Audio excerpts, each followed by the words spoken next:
오늘은 욥기 4장에서 5장 강해입니다. 원망하지 말고 기도하라라는 제목으로 말씀을 전하겠습니다.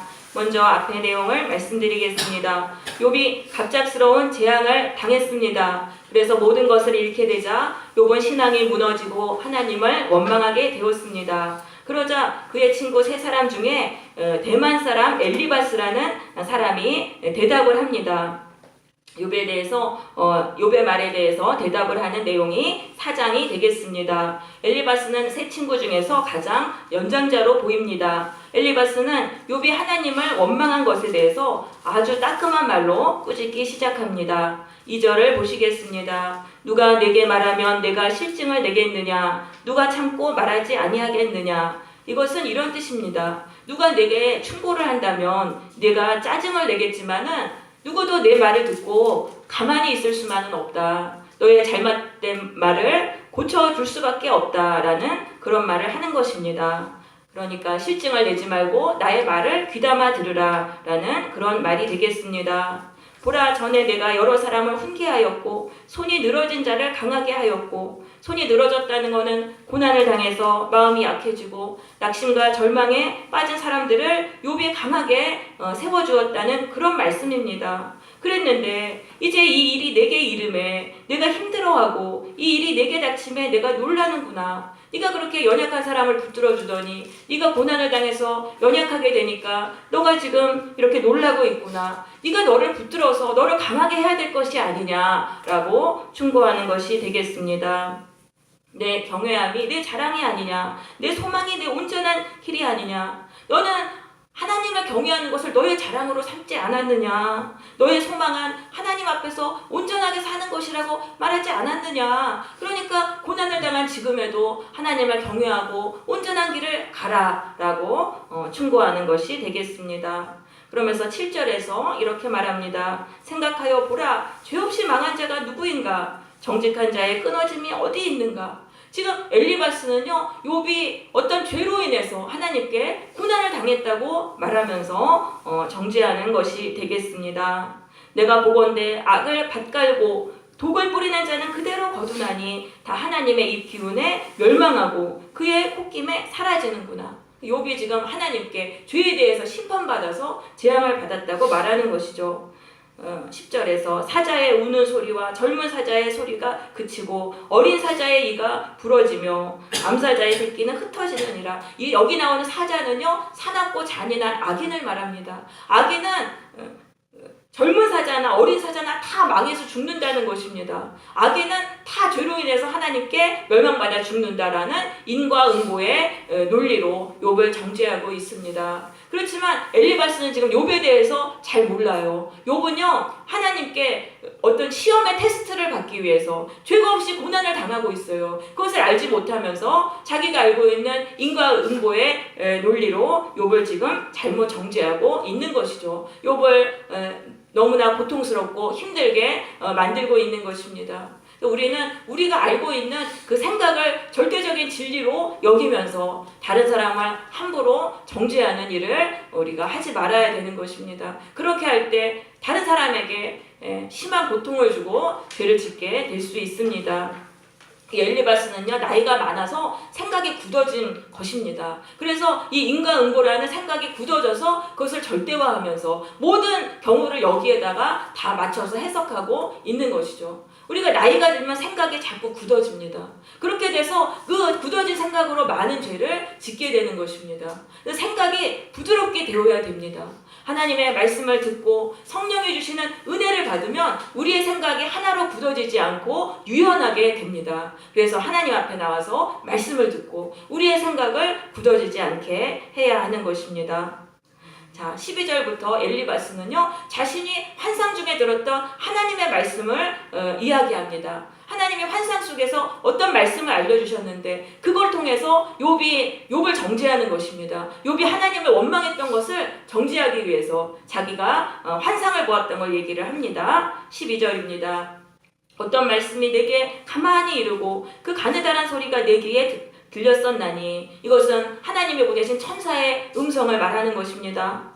엘리바스가 밤에 사람이 깊이 잠들 즈음에 어떤 환상을 보았어요. 근데 너무너무 두려웠어요. 두려움과 떨림으로 뼈마디가 흔들렸느니라. 어떤 영이 내 앞으로 지나갔습니다. 그 영이라는 건 하나님이 보내신 천사를 말하는 것입니다. 그래서 이 영이, 천사가 엘리바스에게 말을 하는 거예요. 17절, 사람이 어찌 하나님보다 의롭겠느냐? 사람이 어찌 그 창조하신 이보다 깨끗하겠느냐? 하나님은 그의 종이라도, 그의 종은 천사입니다. 천사라도 믿지 아니하시고 천사라도 미련하다 하시나니 하물며 흙집에 살며 티끌로 털을 삼고 하루살이 앞에서라도 무너질 자이겠느냐. 인간은 하루살이 같은 그런 미천한 존재라는 것입니다. 그러니까 하나님 앞에서 의로운 것처럼 하면서 하나님을 원망하는 죄를 지어서는 안 된다라고 말을 하는 것이죠. 21절, 장막줄이 그들에게서 뽑히지 아니하겠느냐. 이 장막줄이라는 것은 텐트를 세우는 줄입니다. 텐트에 줄을 빼면 텐트는 무너집니다. 하나님이 인간의 호흡을 가져가시면 한순간에 인간은 죽습니다. 그런 미천한 인간이 어떻게 하나님 앞에서 자기의 의로움을 주장하면서 원망할 수 있느냐라고 꾸짖는 것이죠. 그러면서 그들은 지혜가 없이 죽느니라. 이 지혜라는 건 뭐냐면 하나님께 기도하는 지혜를 말합니다. 고난 속에서 하나님을 원망하지 않고 하나님께 기도하는 지혜, 그게 있어야 사는데 그 지혜가 없어서 인간이 죽는다는 말을 하는 것이죠. 그러면서 5장 1절에서 너는 부르짖어 보라, 내가 응답할 자가 있겠느냐. 이 부르짖는다는 거는 기도가 아니에요. 이거는 원망과 불평을 쏟아놓는 부르짖음인 것입니다. 그렇게 하나님을 향해서 원망과 불평을 쏟아놓는다면은 이 거룩한 자는 천사예요. 천사 중에 누가 너를 도와주겠느냐. 천사는요, 하나님의 종이에요. 하나님이 천사에게 명해서 사람을 구원해주게 하십니다. 그런데 하나님을 원망하면은 하나님이 천사에게 명령을 내리지 않으세요. 그러니까 구원을 받을 수 없다라는 그런 말씀이죠. 원망과 불편은 아무 소용이 되지 않는다라고 말하는 것입니다. 그러면서 2절에서 분노가 미련한 자를 죽이고 시기가 어리석은 자를 멸하느니라 라고 말합니다. 미련한 자와 어리석은 자는요, 기도하지 않는 자를 말하는 것입니다. 고난 속에서도 미련하게 기도하지 않고 하나님을 원망하는 그런 사람들은 분노와 시기에 의해서 죽게 된다는 것입니다. 이 분노는 뭡니까? 인생이 내 뜻대로 풀리지 않습니다. 하나님께 기도하지 않고 원망만 하니까 인생이 점점 더 안 좋게 됩니다. 그것에 대해서 내 인생이 내 뜻대로 안 되는 것에서 분노하다가 죽게 된다는 것입니다. 그리고 시기는 뭐냐면은 잘 풀리는 사람, 행복하게 문제없이 살아가는 사람들을 볼 때 시기심이 일어나서 그 시기로 인해서 죽게 된다는 그런 말씀인 것입니다. 그러니까 우리가 기도하지 않는 그 어리석음은 어떤 결과를 가져옵니까? 분노와 시기를 우리 속에 자꾸 불러일으켜서 결국은 파멸시킨다는 그러한 말씀인 것입니다. 그런데 지혜로운 자는 기도한다는 거예요. 아, 기도하면 하나님이 들어주셔서 나를 고난에서 풀어주시겠구나, 이걸 믿으면서 기도한다는 거예요. 기도하면은 하나님이 조금씩 하나님의 역사가 일어나서 고난에서 풀려나니까 소망이 넘치게 됩니다. 기쁨이 넘칩니다. 그래서 분노가 사라지고 잘 사는 사람들에 대해서도 시기심이 사라진다는 그러한 말씀인 것이죠. 그래서 우리는 참으로 지혜로운 자는 하나님께 기도하는 자예요. 하나님께 도움을 요청하는 기도를 드리는 자가 지혜로운 자라는 말씀이죠. 3절입니다. 내가 미련한 자가 뿌리 내리는 것을 보고 그의 집을 당장에 저주하였노라. 이 뿌리 내린다는 것은 그 미련함이 굳어지는 것을 말합니다. 기도하지 않고 원망하고 불신앙하는 그 어리석음이 굳어지는 것. 그렇게 굳어지면 저주를 당한다는 그런 말씀인 것입니다. 우리 안에 얼마든지 불신앙이 우리 안에서 맴돌 수 있습니다. 그게 뿌리를 내리도록, 우리 안에서 굳어지도록 되지 않게 해야 되는 것입니다. 이 불신앙이 한번 굳어져서 우리 안에 뿌리를 내리고 원망이 뿌리를 내리면은 거기서는 저주를 받는다는 그러한 말씀이죠. 그럼 어떤 저주를 받냐 하면은 그의 자식들은 구원에서 멀게 된다. 자녀들이 구원받지 못하게 된다. 자녀는 부모의 기도로 구원을 받게 되는 것입니다. 그런데 부모가 기도하지 않으니까 자녀들은 구원을 받을 수 없게 된다는 말씀이죠. 성문에서 억눌리나 구하는 자가 없도다. 성문이라는 건 당시에 재판장이 열리는 장소입니다. 재판을 당하는데 억울하게 판결을 받았는데도 구원을 해주는 사람이 없다는 것입니다. 부모가 하나님께 기도하면은 하나님은 공의로우시니까 그 불의한 판결을 뒤집으시고 구원해 주시지만 기도하지 않는 자는 자식이 억울한 일을 그냥 당하게 된다는 말씀이죠. 그가 추수한 것을 줄인 자가 먹되 굶주린 자가 다 훔쳐가서 먹는다는 거예요. 덫에 걸린 것도 빼앗으며, 이 덫이라는 것은요 가시나무입니다. 옛날에는 곡식을 추수해서 창고로 들이기 전에 가시나무로 이렇게 덮어놨어요. 그런데 그렇게 해도 그걸 다 그냥 훔쳐간다는 그런 말씀이죠. 그러니까 재산도 다 빼앗기게 된다. 내가 열심히 애쓴 것도 다 다른 사람이 훔쳐가게 된다. 왜냐하면 하나님이 지켜주시지 않으면 재물은 한순간에 날아가는 것입니다. 재난은 티끌에서 일어나는 것이 아니고 고생은 흙에서 일어나는 것이 아니라 사람 때문에 일어난다는 것입니다. 인생의 고생은 사람 때문에 일어난다. 왜? 기도하지 않은 그 미련함 때문에 그렇게 재앙을 당한다라고 말을 하는 것입니다. 불꽃이 위로 날아가는 것 같으니라. 이거는 절대 진리다. 기도하지 않은 인생은 고난을 당하게 된다. 이거는 불꽃이 위로만 올라가지 않습니까? 그래서 이거는 절대적인 진리다라고 말을 하는 것이죠.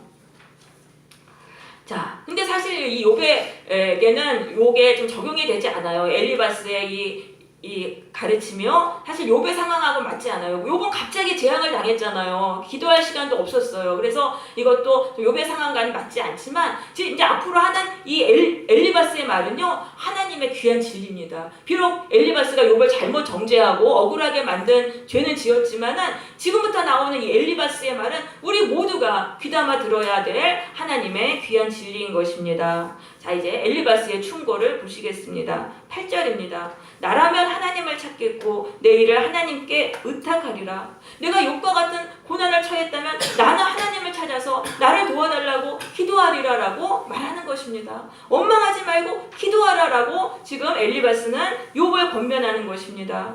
하나님은 헤아릴 수 없이 큰 일을 행하시며 기이한 일을 셀 수 없이 행하시나니 하나님은 불가능한 게 없어요. 기적을 일으키셔서 도와주신다는 그러한 말씀인 것입니다. 비를 땅에 내리시고 물을 밭에 보내신다. 땅이 메말라가지고 쩍쩍 갈라져요. 식물이 다 죽어가요. 농작물이 다 죽어가요. 거기에서 하나님이 비를 내려주시고 물을 내려주시면 그 식물들이 다시 다 살아납니다. 이것은 뭡니까? 이 비와 물은 하나님의 은혜입니다. 하나님의 은혜가 내려지면 아무리 메마른 인생, 아무리 죽을 것 같은 고통스러운 인생도 생명으로 넘치게 된다는 그러한 말씀인 것입니다. 하나님께 은혜를 내려달라고 기도하라라고 엘리바스는 권하는 것이죠. 또한 하나님은 낮은 자를 높이 드시고 애곡하는 자를 일으키사 구원에 이르게 하십니다. 이 낮은 자는 뭐냐 하면은 힘이 없는 사람들, 이 세상에서 낮고 천하고 사람들에게 짓밟히는 그런 사람들입니다. 그래서 애곡을 한다는 것입니다. 애곡이라는 거는요 아주 울부짖는 것을 말합니다. 극한 슬픔을 말하는 것입니다. 사람들에게 짓밟힘 당해서 거기 그 슬픔으로 막 부르짖고 우는 그런 사람을 구원해 주신다는 거예요. 왜냐하면 하나님은요 교활한 자의 계교를 꺾으세요. 이 교활한 자라는 것은요 약한 사람을 괴롭혀서 힘을 얻으려는 사람이에요. 그런 사람들이 이 세상에는 많아요. 그런 사람들의 그 악한 계교를 다 꺾으신다는 것입니다. 지혜로운 자가 자기의 계략에 빠지게 하시며, 지혜로운 자, 머리가 팍팍 돌아가니까 다른 사람을 괴롭히고 고통스럽게 하는 법을 잘 아는 거예요. 머리가 좋은 사람이 사람을 괴롭히는 거예요. 머리가 나쁘면 사람을 괴롭힐 수도 없어요. 그런 사람을 하나님은 어떻게 하세요? 자기 계략에 빠지게 하시며, 그러니까 자기 귀에 넘어가게 하신다는 그러한 말씀인 것입니다. 간교한 자의 계략을 무너뜨리신다. 이 간교한 자라는 것은 비틀다, 꼬이다라는 뜻에서 나온 단어입니다. 마음이 꼬인 사람입니다. 다른 사람을 넘어뜨리고 짓밟기를 좋아하는 그런 사람을 하나님은 그 계략을 무너뜨리셔서 그 결과 어떻게 됩니까? 낮에도 어두움을 만나고 대낮에서 더듬기를 밤과 같이 하느니라. 바보가 되게 하신다는 말씀이에요. 낮에도 그냥 소경처럼 막 헤매고 바보처럼 살아가게 된다는 거예요. 그러면 그 똑똑한 그 지혜를 가지고 악한 일에 사용하면은 하나님은 그 지혜를 빼앗으실 뿐 아니라 바보로 살아가게 하신다는 그러한 말씀인 것입니다. 하나님은 가난한 자를 강한 자의 칼과 입에서 구원해 주세요. 가난한 자는 뭐예요? 사람들한테 짓밟히니까 하나님만 의지하는 마음이 가난한 사람입니다. 그런 사람을 강한 자, 그들을 짓밟는 악한 자의 손에서 구원해 주신다는 그런 말씀이에요. 그러니까 하나님이 구원해 주시니까 하나님께 기도해라 라고 욥에게 권면하는 말이죠. 그래서 이 엘리바스의 권면, 원망하지 말고 간구의 기도를 드리라. 이거는 정말로 우리에게 주시는 하나님의 말씀인 것입니다. 우리 주보에 나온 빌립보서 4장의 말씀, 빌립보서 4장 6절에서 7절 한 목소리로 읽도록 하겠습니다. 시작. 아무것도 염려하지 말고 오직 모든 일에 기도와 하고 너희를 구하는 것을 감사하며 하나님께 아뢰라. 그리하면 모든 지체가 깨어나는 하나님과 평강이 그리스도 예수 안에서 영광과 사랑을 주시리라. 네, 자, 감사함으로 하나님께 아뢰라라고 말하고 있습니다. 이것은 원망하는 기도가 아닌 것입니다. 하나님께 도움을 구하는 그런 기도를 드리는 것입니다. 그렇게 기도하면 어떤 결과가 일어나냐 하면은 모든 지각에 뛰어난 하나님의 평강이 마음과 생각을 지킨다고 되어 있어요. 모든 지각을 뛰어난다는 것은 인간의 이해를 초월한다는 거예요. 아니, 이런 상황에서 어떻게 평강을 누릴 수 있을까? 이런 죽을 수밖에 없는 상황인데, 그런데 그 상황을 초월해서 하나님의 평강이 마음과 생각을 지키신다는 것은 우리의 마음을 두르신다는 겁니다. 하나님의 평강이 우리의 마음을 지배하신다는 그런 말씀입니다. 이거는 뭐냐 하면은 기도를 통해서 근심과 불안의 악한 영이 떠나고 마음속에 평안이 임하게 된다는 말씀이에요. 우리는 이 문제가 인생의 고난을 당하는데, 고난의 문제보다는 그것으로 인한 불안과 근심, 이게 더 큰 문제예요. 근심과 불안의 악한 영이 우리를 지배할 때 그게 더 큰 문제인 것입니다. 문제 자체보단 이 악한 영들이 더 문제인데, 기도할 때 근심과 불안의 악한 영이 떠나가게 된다는 것입니다. 마음의 평안이 온다는 것입니다. 그리고 그 마음의 평안 속에서 또 기도하면 하나님은 또 피할 길을 내시는 거예요. 그러니까 하나님께 기도하라는 이 말씀 꼭 우리가 명심해야 되겠습니다. 자, 이제 엘리바스의 두 번째 충고가 되겠습니다. 하나님이 주시는 징계를 귀하게 받으라라는 말을 합니다. 하나님이 주시는 징계를 귀하게 받으라. 17절입니다. 볼지어다 하나님께 징계받는 자에게는 복이 있나니 그런즉 너는 전능자의 징계를 업신여기지 말라. 징계라는 것은 죄악을 고치시기 위해서 고난을 주시는 것을 말합니다. 그 징계를 받으면은 그 징계를 견디는 걸 통해서 죄를 버리면은 더 큰 복을 받아요. 죄가 없으면 하나님의 축복이 쏟아지는 인생을 살게 되는 것입니다. 그래서 징계가 바로 축복이다라고 말하면서 그 징계를 업신여기지 말라는 건 싫어하지 말라는 말입니다. 징계가 왔을 때 감사함으로 받으면서 나의 죄를 고침받으라라는 그런 말씀이 되겠습니다. 사실 욥에게는요, 회개해야 할 죄가 있습니다. 욥이 고난을 당하지 않을 때는 죄가 드러나지 않았어요. 그런데 욥이 지금 고난을 당하니까 욥에게서는 그 고난을 받아들이지 못하는 교만과 불순종의 죄가 막 드러난 것입니다. 그러니까 이 징계를 통해서 욥 안에 숨겨져 있던 교만과 불순종의 죄를 고침받아야 된다는 그런 말씀이죠. 그래서 우리도 이 고난의 징계가 올 때 우리가 고침받아야 될 죄도 이겁니다. 교만과 불순종의 죄를 우리는 고침받아야 돼요. 그렇게 징계를 잘 받으면 하나님은 어떻게 하시냐면요, 하나님은 아프게 하시다가 싸매시며 상하게 하시다가 그의 손으로 고치시나니, 이거는 징계의 고통이 사라지게 해주신다는 그러한 말씀이 되겠습니다. 6가지 환난에서 너를 구원하시고, 이 6가지 환난은 끔찍한 아주 힘든 환난입니다. 거기서 너를 구원하신다. 그 고난에서 벗어나게 해주신다는 거예요. 징계를 통해서 나의 죄를 고치고 회개하는 사람은 고난에서 구원해 주신다. 7가지 환난은 뭐냐면은 7가지 환난은 인간이 죽을 수밖에 없는 환난이에요. 그 20절에 나오는 기근이나 전쟁 같은 거예요. 기근, 굶주림과 이 전쟁, 여기서는 인간은 다 죽을 수밖에 없어요. 그런데 그 환난에서도 재앙이 내게 미치지 않게 해주신다. 이 환난으로 인한 재앙, 거기를 피할 수 있게 해주신다는 거예요. 피할 수 있게 해주세요. 요리조리 피하게 해주신다. 그러니까 하나님이 우리를 구원해 주시는 방법은 2가지예요. 고난이 사라지게 해주시던가, 아니면 고난은 여전히 있지만 그 고난으로 인한 타격이 있지 않습니까? 그 타격을 피할 수 있게 해주신다는 거예요. 그래서 그 재앙이 미치지 않게 해주신다는 그러한 말씀인 것입니다. 그러니까 재앙을 우리가 요리조리 피해 나가면은 고난 속에서도 견딜 수 있잖아요. 하나님은 그렇게 해주신다는 그런 말씀이에요. 그래서 하박국서 제가 말씀 거기다 적었습니다. 주 여호와는 나의 힘이시라 나의 발을 사슴과 같게 하사 나를 나의 높은 곳으로 다니게 하시리로다. 이 사슴은요 엄청나게 빨라요. 요리조리 잘 피해요. 그래서 안전하게 해주신다는 말씀이에요. 우리가 하나님을 경외하고 징계를 순수하게 받고 그러면은 고난 속에서도 고난이 그 재앙을 가할 때 요리조리 피해가지고 재앙을 다 피할 수 있게 해주신다는 거예요. 그래서 그 재앙을 피할 수 있게 해주신다. 그래서 고난을 이기게 해주신다는 그러한 말씀이 되겠습니다. 그러면서 내가 혀의 채찍을 피하여 숨을 수가 있고 이건 악인의 정죄입니다. 이 악인을 정죄할 때 또 요리조리 피할 수 있게 해주신다는 거예요. 멸망이 온 때에도 두려워하지 아니할 것이라. 멸망이 와도 피할 수 있기 때문에 두려움이 없어요. 하나님의 피할 길을 내세요. 피할 지혜도 주세요. 그러니까 고난은 여전히 있지만 거기서 내가 해를 당하지 않게 되고 그러니까 두려움 없이 담대함으로 살아갈 수 있다는 그러한 말씀이 되겠습니다.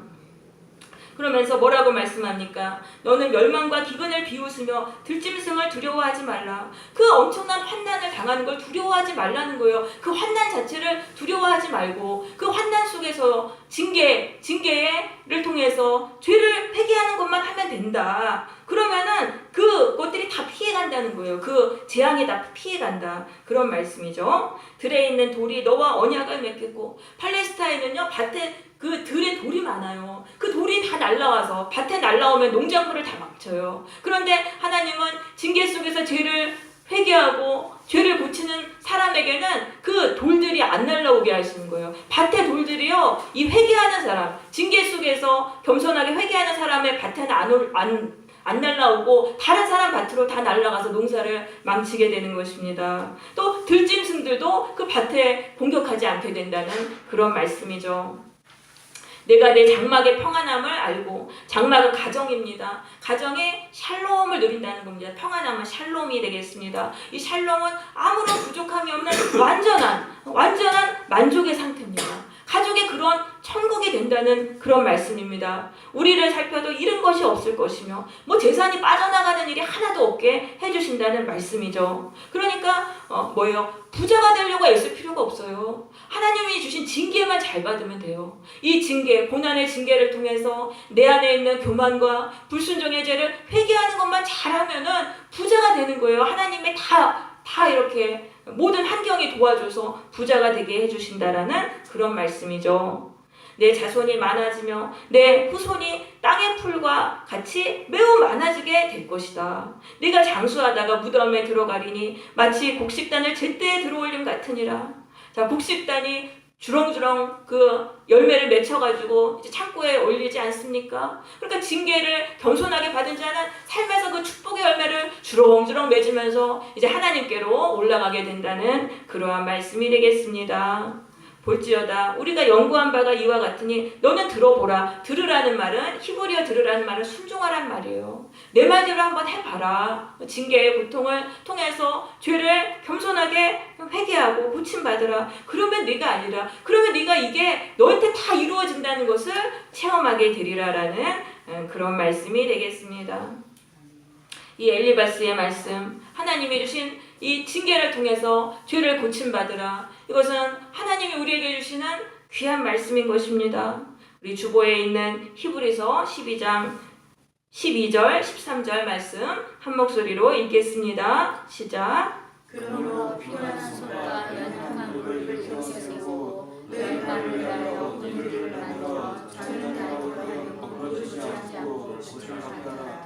네, 우리는 징계의 고난을 받을 때 어떻게 해야 되겠습니까? 피곤한 몸과 연약한 무릎을 세우며 기도해야 됩니다. 징계의 고통 속에 얼마나 마음이 많이 깨지고 용기를 잃고 힘을 잃었겠습니까? 그 상황에서도 일어나서 기도하라는 말씀입니다. 그래서 왜곡된 것을 고침받기 위해서 기도해라. 우리 안에 잘못되고 죄로 인해서 어그러진 것을 고침받기 위해서 기도하라라는 그러한 말씀이에요. 그렇게 기도하면은 고난이 떠나던가 아니면 그 고난은 있지만 그 고난으로 인한 재앙을 다 피할 수 있게 해주시던가 고난을 이기고 승리하게 된다는 그러한 말씀인 것입니다. 네, 이제 결론을 맺겠습니다. 엘리바스는요, 친구의 아픔을 사실 위로하지 못했어요. 친구인데도 아픔을 위로해 줘야 되는데 그걸 하지 못하고 또 욥을 잘못 정죄하는 그런 죄도 지었습니다. 그는 매우 날카롭게 충고를 했습니다. 그렇지만 그의 충고는요, 우리의 영혼을 생명으로 인도하는 귀한 진리의 말인 것입니다. 몸에 좋은 약이 입에 쓰듯이 뼈아픈 충고의 말이 우리의 영혼을 살리게 되는 것입니다. 이 엘리바스의 말을 우리 모두 다 명심해야 되는 것이죠. 그리고 설교도 그래요. 설교도 듣기 좋은 그 위로의 말씀만 들어가지고는 영혼이 살게 되지 않습니다. 날카롭게 죄를 지적한다 할지라도 그 말씀이 우리의 영혼을 살리는 것입니다. 그 말씀을 우리는 받아들여야 돼요. 그럴 때 구원이 시작되는 것이죠. 하나님은 엘리바스를 통해서 우리에게 말씀하십니다. 원망하는 시간에 하나님께 도움을 요청하는 기도를 드리라. 징계를 통해서 죄를 고침받으라. 이 진리의 말씀을 받아들이는 성도들이 되시기를 바랍니다. 그래서 하나님의 기적의 도우심으로 고난을 이기고 또 하나님이 주시는 놀라운 축복을 누리는 그런 복된 성도들이 되시기를 바랍니다. 아멘. 네, 우리 찬양을 드리면서